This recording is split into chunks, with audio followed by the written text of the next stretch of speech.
Weren't you recently accused of encouraging the mocking of a girl on Twitter for doing exactly that? Elephant in the room. I had to bring it up, sorry. Everybody can see it. I think we must address it. I like to address it in three sections.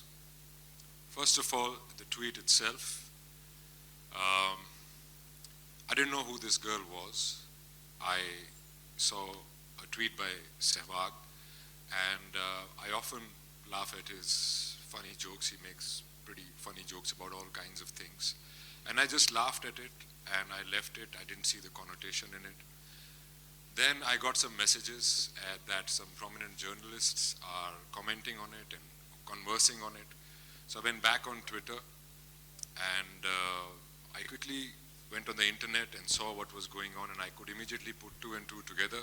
And I very pointedly said that do not politicize this poor girl's point of view. And then those two words were taken. Poor, they said you're a misogynist, and girl, they said you're a sexist. I said, hey, if it was a boy, I would have said the same thing. And I pointedly said violence is wrong, must prevail, and do not politicize a young girl's point of view. And people came up with all kinds of things. Despite of being a girl, she's a thinking girl. And I said, yes, I take it for granted that if it's a girl, she will be thinking about it. At that moment, let me clarify, I was not aware of any threats to her at all.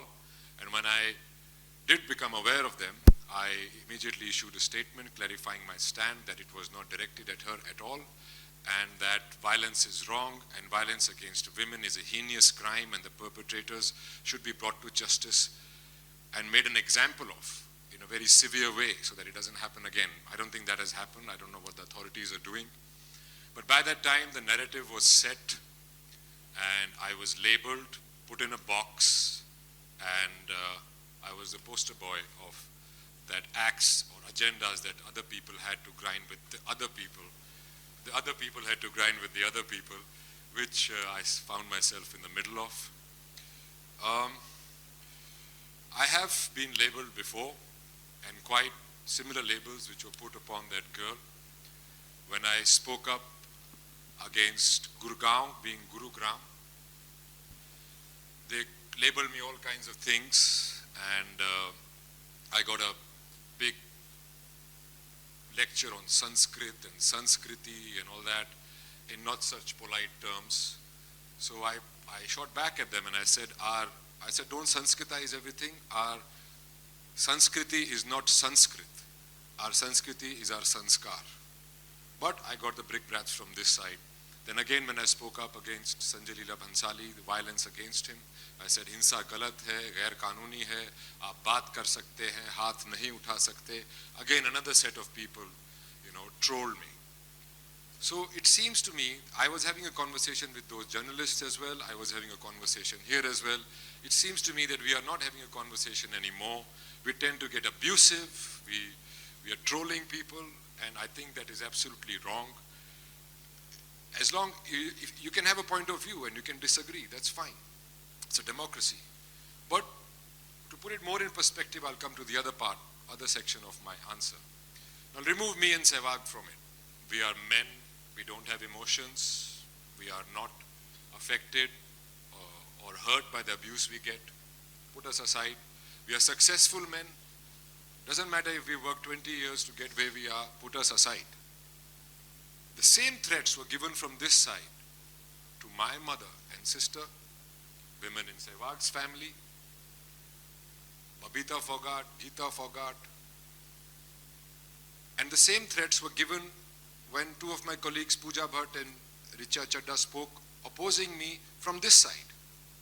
So what is happening is that this nameless, faceless thing about trolling is going on. Whether it's a man or a woman, it's wrong to troll, and if it's a woman, it's very wrong. It's absolutely a crime. You cannot threaten a woman with violence on social media or anywhere else, and I think that is what has to be addressed, is the trolling, and especially the trolling against women. And the portal, the social media portal heads in India should look into it very seriously, because it's becoming a bigger issue and it's getting out of hand day by day. I've had brickbats from this side, I've had brickbats from that side, and I'm inviting them. Maybe I can sit with them and have a conversation about it and try and find a solution. That's interesting, Randeep, but there's something else that you said on Twitter. You called the girl Gurmehar, you said that this girl was being used as a pawn. It was not gender specific, as I had mentioned earlier. Even if it was a boy, it would have been the same thing. It was not gender specific. It was not religion specific. And I was and I am against the politicization of any person's point of view, period. You might have an agenda or an axe to grind. Don't blow it out of proportion. You know what I mean? A similar, not a similar thing, but a thing happened. I read an article around the same time in Times of India, written by a person called Sandeep Rai, a journalist, about a girl who was gang raped, videoed, blackmailed, and finally those guys sent the video to her father on WhatsApp and put it on social media.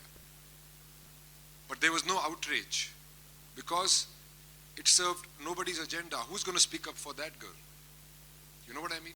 So there was an axe to grind, and considering the environment in the country vis-a-vis women today, on hindsight, I do believe that I should have been more careful. As an actor, I have faced this before, and I'm sure I'm going to face it again, as I pointed out to you. But for a young person to go through all that, I'm sure would have been very traumatic, and she should not have had to go through it.